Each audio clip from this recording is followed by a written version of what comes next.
Dalam 12 tahun terakhir semenjak bisnis digital mulai bergerak naik, kita menyaksikan bahwa di dunia banyak sekali bisnis yang menjadi digital, menjadi light asset, dan bisnis digital itu menyelesaikan banyak masalah masyarakat dengan biaya murah. Sekarang, bisnis digital di dunia tumbuh dengan kecepatan penuh. Di Indonesia dalam 12 tahun ini sudah bisa memiliki 5 unicorn company atau perusahaan dengan valuasi di atas 1 billion US dollar atau sekitar 15 triliunan rupiah. Semenjak pandemi, maka bisnis digital meningkat tajam kebutuhannya. Di mana dalam 2 tahun terakhir di Tiongkok per minggu tumbuh 1 unicorn. Di Singapura 1 bulan tumbuh 1 unicorn. Begitu juga di India, 1 dalam setiap 2 bulan ada perusahaan unicorn bertumbuh baru di India. Sementara di Indonesia dalam 2 tahun ini belum lahir lagi unicorn baru. Entahlah 2 tahun ke depan. Kayaknya nggak ada juga tuh. Maklum, tidak ada yang mendukung, juga tidak ada roadmap niatan pejabat negara membangun bisnis digital anak bangsa di tanah air dengan dukungan kemudahan-kemudahan. Yang ada hanya pendiaman. Ini faktanya.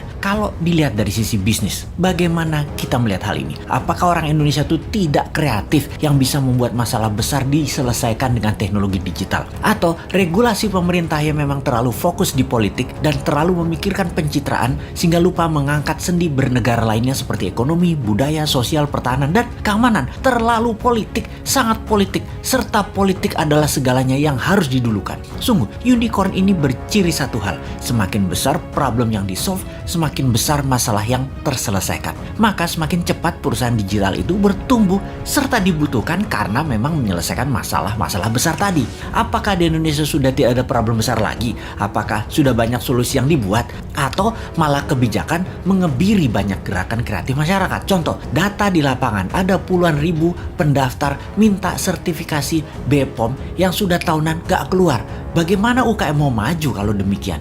Ini adalah salah satu contoh pengebirian kreativitas. Ada sisi lain lagi, di mana di dunia bisnis digital harus menggunakan server nasional sementara kita minta zero downtime. Apakah perusahaan nasional milik negara tersebut berani kasih garansi, yaitu zero downtime? Nggak ada tuh. Bahaya dalam bisnis digital misalnya kalau mau transfer duit, tahu-tahu ngedrop. Namun server dan sarana internetnya nggak berani kasih jaminan atau ganti rugi. Berat lah. Nah, itulah susahnya berbisnis dengan negara yang berbisnis, yaitu BUMN. Sementara server dan fasilitas dari luar negeri sudah lebih murah plus garansi zero downtime. Kalau lama mereka bayar penalti, tetapi nggak boleh dipakai. Kalau bisnis digital buat browsing-browsing sih aman. Yang paling ditakuti adalah pada saat upload data. Ini nggak boleh ada downtime. Jadi, wahai generasi new mind, harusnya kita mengatakan lupakan mimpi jadi Mark Zuckerberg, lupakan mimpi jadi Jack Ma-nya di Indonesia, karena perusahaan Anda sulit jadi unicorn dalam waktu yang cepat. Apakah kalau mau kaya cepat di negeri politik ini emangnya harus breaking law, merusak aturan bisnis yang ada gitu ya? Kita jadi nggak bisa alim-alim amat kalau kayak gitu. Harus super kreatif mengalahkan kekakuan old mind regulator yang cari selamat di dalam menjabat, bukan malah untuk mempermudah masyarakat berusaha. Duh, lamanya 2024.